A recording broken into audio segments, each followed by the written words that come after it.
C-Fan Sports, a sports show that's dedicated to Seattle sports fans. My name is Dave. This is Kevin, and this is Mariner Weekly.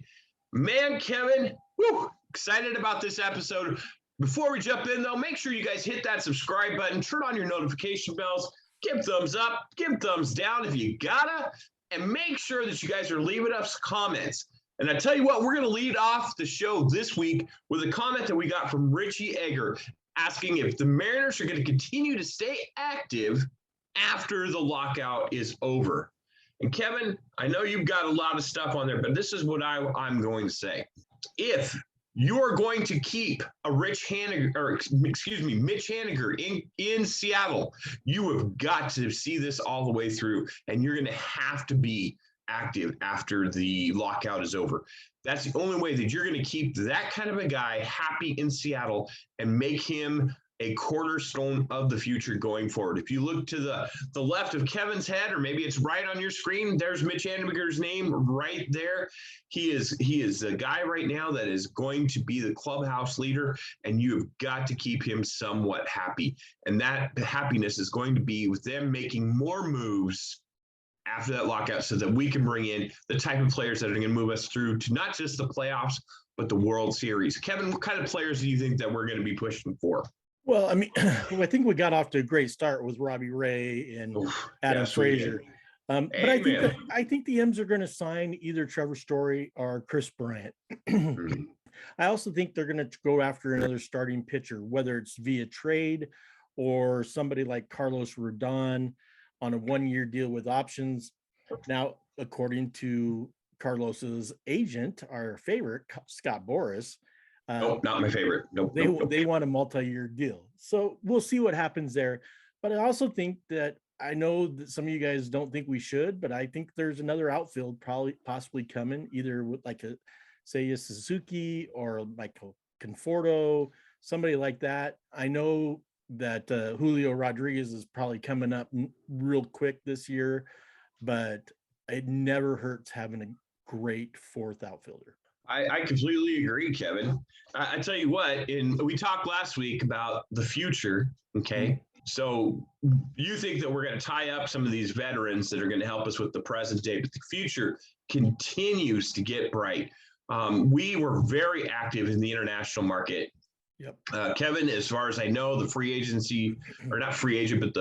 rookie signing period in the international market, what kind of players did we bring back to Seattle in that melee that just happened? Well, I mean, we picked up a bunch, but I just want to highlight three that signed for 7-figure deals. Okay. The first one is outfielder Lazaro Montes at $2.5 million signing bonus. Well, that's he was rated number 6 in the entire class by Baseball America. This kid is a 17-year-old Cuban who is 6'4", 215 pounds, and he's a left-handed hitter that had a 60 power grade and an overall of 55 grade. He's outstanding as far as defense and just going to improve his hitting more and more when he fills out the rest of his body, and he's already at 6'4", 215. You can't fill out much more than that. Can you fill out more than that? You're gonna end up like us. He's gonna have grown-up muscles though coming pretty soon. So yeah. They also picked up a shortstop by the name of Martin Gonzalez at one. He is a 17-year-old Dominican Republic guy at 5'10", 170 pounds. He was the absolute best defensive player in the draft. Right-hander, just outstanding. And he just can't talk about his glove any better. He had an overall 50 grade, but I think he had a 55 on defensive grade. So, all right. And then the last one is Michael Arroyo at $1.3 million. He was rated number 24, 55 hit grade and a 50 overall. 17-year-old kid from Colombia, right-handed hitter, 5'11", 6 foot, 160. What they're saying about this guy is he has the best control of the strike zone in the draft, or in the international signing. As far as being able to hit anything in the strike zone, correct? Yeah, having great eye awareness, knowing what's in the zone, what's not in the zone. Gotcha. And if you always listen to Jerry and Scott talk, they always talk about controlling the zone. This kid controls the zone. So if I'm not mistaken, just so I can make sure that we have been so pitcher heavy, it kind of looks like they started looking a little bit more towards the bats of the future. If you know, well, and these are international players. I mean, there was a couple of pitchers signed, but these three signed 7-figure deals, and they are all bats. Yes. Now that when the draft comes up, are we going to go? I mean, we went with Harry Ford last year in the first round of draft, who was a catcher, and so also hitter. But yeah, we have been going pitcher heavy, and I think we're going to, in the draft, we'll go after quite a few pitchers this year. Okay. All right. Well, all right, Kevin. So looking at again, just so we can kind of talk about it, Julio's still at number 2 in the rankings. Well, they just came out with a new one, the 2022 Baseball America preseason top 100 prospect list. Okay. The Mariners were one of 3 teams with 2 prospects in the top 15. The other 2 teams were Baltimore and Detroit. Number 2 is one Julio Rodriguez. Nothing we can say about him, but he's just unbelievable. You guys may have heard of him. Yeah, number 12, right-hand pitcher George Kirby. Number 18, shortstop Noelve Marte. Hold on, Kevin, before you go past him real quick. Now, everybody that is interested in any prospect or not prospect, but trade with the Oakland A's, Noelve Marte has been their request. You're not going to get a trade done unless you include Noelve Marte. And we're not going to. And I don't see Seattle make so. All the guys that are looking for Matt Chapman or Olsen or one of their pitchers, Kevin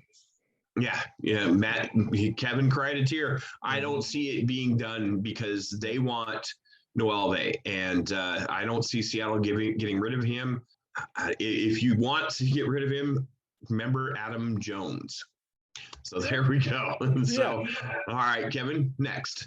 Number 45, right-handed pitcher, Matt Brash. Number 83, left-handed pitcher, Brandon Williamson.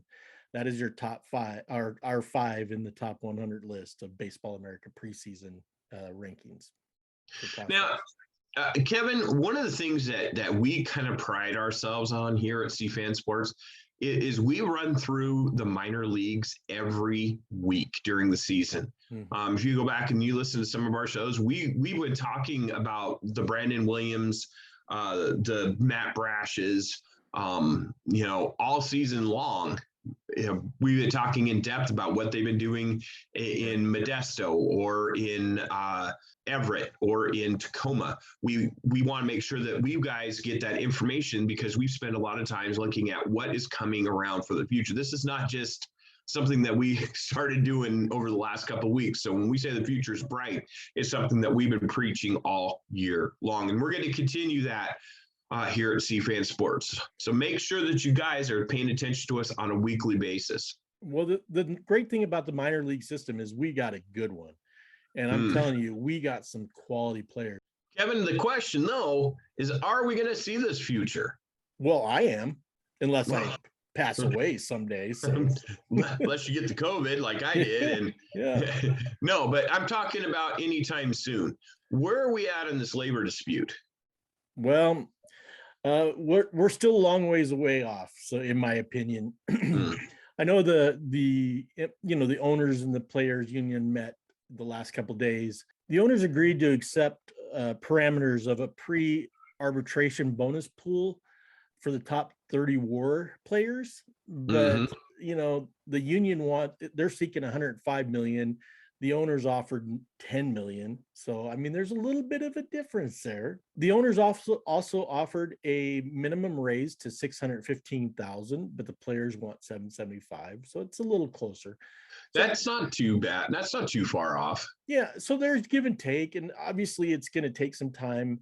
What I'm reading, that spring training's probably going to get pushed back a little bit, but if we don't get something put together before March 1st, if it goes after March 1st, then the season could be in jeopardy, being pushed back. Oof. Well, that would not be good because we finally have a team that we feel is good this year. I know, and we're excited about. Right? We're very excited. Well, Kevin, I think that's all we have from this week, isn't it? Yeah, and I'm just, just keep plugging away. I mean, just hopefully the owners and the players can work some stuff out and put something together, because I'm really looking forward to spring training. And we're going to continue with those comments, because we are going to continue diving in and try to figure out, what we can figure out here at CFan Sports for you guys. So the more topics that you guys bring to us, the more that we're going to be able to put out there. Yep. Kevin, is there any last words? Go Mariners. You guys have a great one. Go Mariners.